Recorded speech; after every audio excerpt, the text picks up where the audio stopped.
గాడేపల్లి సోమసుందర దివాకర దత్తు గారు. గాడేపల్లి కుక్కటేశ్వరరావు గారిని చాలా గొప్ప అవధాని, మనం చూసేవారు ఆయన్ని, చాలా గొప్ప అవధాని. నేను ఆయన అవధానాల్లో పాల్గొన్నాను, నా అవధానాల్లో ఆయన పాల్గొన్నారు. నేనంటే ఆయన చాలా మంచి వాత్సల్యం, పెద్దవారు, నాకన్నా బాగా పెద్దవారు, వీరికి బాబాయ్ గారు. ఆయన ఒక పుస్తకం రాశారండి, చాలా బాగుంటుంది పుస్తకం. అది సరే, దాని తర్వాత సమాధానాలు బ్రహ్మర్షి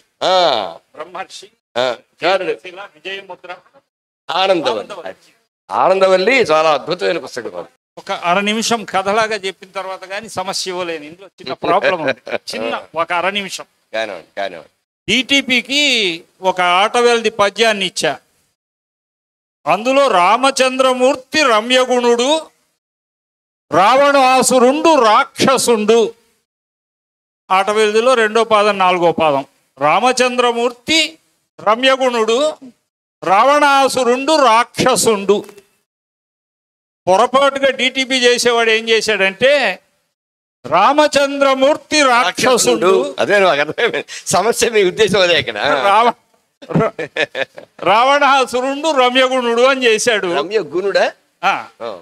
రావణాసురుండు రమ్యగుణుడు అని చేశాడు డిటిపి చేయడంలో. అది మీకు మొదటిది అది రామచంద్రమూర్తి అనకూడని మాట, కానీ దీన్ని మీరు సాధువు చేస్తారు కాబట్టి రాక్షసుండు. అదే అది రామచంద్రమూర్తి రాక్షసుండు, అది వారిచ్చే సమస్య. అదేమో ఆయనకి ఇవ్వాలి కోరిక అయింది, నేరం మాత్రం డిటిపి చేసిన వాడు మీకు గెట్టారు పాపం, అమాయకుడు చేశారు. ఎక్కువ వస్తాయి రాముడు. అదే అన్నాం కదండి, అవధానాల్లో రాముడికి కలిగినంత ప్రథ అపప్రథ ఏదైనా సరే. రామచంద్రమూర్తి రాక్షసుండు, ధర్మ మార్గరతుడు దాక్షిణ్య రూపుడు. ధర్మ మార్గరతుడు దాక్షిణ్య రూపుడు అని మొదటి పాదం. 24వ సమస్య. అమ్మో వీరిని మర్చిపోతే ఎలాగా. గాడేపల్లి దివాకర దత్తు గారు.